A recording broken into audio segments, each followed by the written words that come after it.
Okay, what I want to do here is talk a little bit about Kirchhoff circuits, and I'm going to use the example number 1 from the homework I gave you. So that's it drawn there, and what we want to do is work out the currents, find the current in each resistor, find the potential difference between points C and F.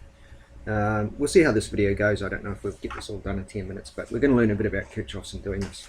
So the way I look at these Kirchhoff circuits is you've got to do a loop, and you decide the direction of the loop, and I always start from one of the EMFs, so the 70, the 60 or the 80 volts we start from, and I always start from the positive, go out from the positive, and my loop will be like that. So with this one I could go there, there, or there, but I always start from the positive, and that makes that EMF a positive in my equation. Before we get to that point though, we've got to have decided which way the currents flow, and that's again an arbitrary decision. You don't know which way the currents flow. You can make a pretty good guess, but it doesn't matter if you get them all wrong, you will still work out everything perfectly. It's important to know that. You can get 2 wrong, 1 wrong, 3 wrong, all of them right, it's all going to work out perfectly. You probably already know enough about it to know that if your answer comes out negative for a particular current, then that just means you got the direction wrong. So I'm going to call this one I1, and I'm going to say it goes in that direction. I'm going to call this one I2, and I'm going to say it goes in that direction, and I'm going to call the one that goes down in the middle there I3, and I'm going to say it goes down. They may be right, one of them may be wrong. If it's wrong, it'll come out. Thing to remember when you do work through all this working with your current directions in that direction, if it is wrong, it will come out negative. Don't then use that, change that negative answer into a positive answer and then try and calculate the other ones, because then they'll come out wrong. Use whatever answers you get, negative or positive, all the way to the end, and then you just change the direction of the arrow that was negative at the end. That'll make more sense hopefully as we do it. So we make up the direction of the currents any which way we want, then we write our equations for our loops. So we write the first equation. We'll do the loop on this side. The 70 is positive. We go around the loop this way. We then go through another EMF. Now we're doing that loop, so that EMF there, we're negative, positive, positive, negative. So we're coming out of a negative, so we'll actually make that a negative voltage. Then we go through the resistor in the same direction as the current that we made up. So that's a I3, so that's minus 3k I3. Then we're going through 2k. Now we've said that the current in this loop is going that way, so that 2k, we're going against the current when we come back this way, so that's a plus 2k I2 equals 0, and we've got one equation. The next equation, it doesn't matter probably which equations you end up doing. I've started with that 70, let's go with the 81, and we're coming out from the positive again, so we'll go 80, we're going with the current, so we go minus 4k I1, then again we go positive, negative, we came out of a positive, it was positive, we come out of a negative, it must be negative, so minus 60 volts again, then we go through the resistor again, minus 3k I3 equals 0. Now we've got 2 equations there. This one's got I2, this one's got I3, so I write 2 and 3 there. These are becoming simultaneous equations, so we've got to keep them in our mind as to what we're doing. This one's got I1 and I3, so that's 1 and 3. So we've got 2 simultaneous equations, 2 unknowns, no, 3 unknowns, 2 equations. We can't solve it. Now, if we do another loop here, and you might say now we've got 3 equations, everything's cool, and we can then solve it, 3 equations, 3 unknowns, it won't work. And it won't work because we won't get the linear independence if we just do another loop like that. So the third equation that I want to use is a current junction.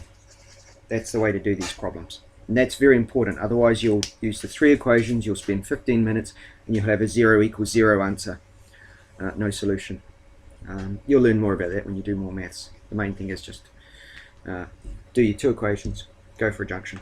Now that junction, we've got I1 coming in, and we've got I2 and I3 going out, so we can say that I1 is equal to I2 plus I3. Right, now what we can then do is substitute. Now it depends which one. I can get rid of the I1 in here, and then we've just got equations with I2 and I3, so that's what we can do.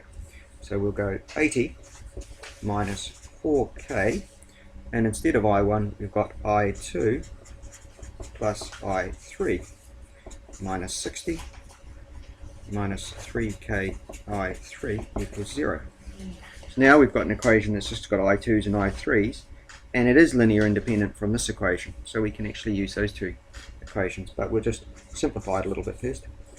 4k I2 minus 4k I3 minus 60 minus 3k I3 equals 0.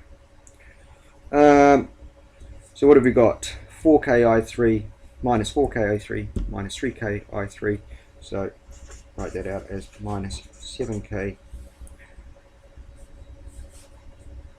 I3 minus 4k I2, and minus 60 equals 0. Okay, so the other equation that we've got with 2's and 3's in, so now we've got an equation with 2's and 3's in, is that first one there. So this is the one where we can now use to sort this all out. So let's just simplify this one though before we go on. This one's got an 80 and it's a minus a 60. So if we get rid of that, 80 minus 60 is 20. Good. So we can write minus 7k I3 minus 4k I2 plus 20. And we'll just make them equal because they both equal 0, so they both equal each other. Equals 70 minus 60, which is 10, minus 3k I3 plus 2k I2 equals 0. Right, so now we've got our equation. We should be able to solve this no problem. But we've got to be able to get rid of some I2s or I3s. I want to get rid of the I2s. So if I multiply this whole equation here by negative 2, we'll get rid of them. So if we do that, we end up with negative 20 plus 6k I3 minus 4k I2 equals 0. Right? Now what we've got, we can cancel out the IKs, the I2s. We're starting to look good. So what we've got is minus 7k I3, I want to do this all on one bit of paper, plus 20 is equal to minus 20 plus 6k I3. So where's that got us to? Alright, so if we add, well, we'll bring the 20 over that side, so we've got 40, put the 7k I3 on that side, is equal to 13k I3. 7k I3 and 6k I3, 13k I3. Now if we divide both sides by 13k, we should have I3. And I3 is going to be equal to, let me just have a little look here, 40 divided by 13,000 equals 3.07 times 10 to the minus 3, which is 3.07 milliamps, and it's in the right direction. Once we've got that answer, we're looking good, because we can now use that I3, put it back in that one to get I2, put it into that one to get I1, and we've got all the currents. If one of them comes out negative, we change the direction. That's probably going to happen on I2.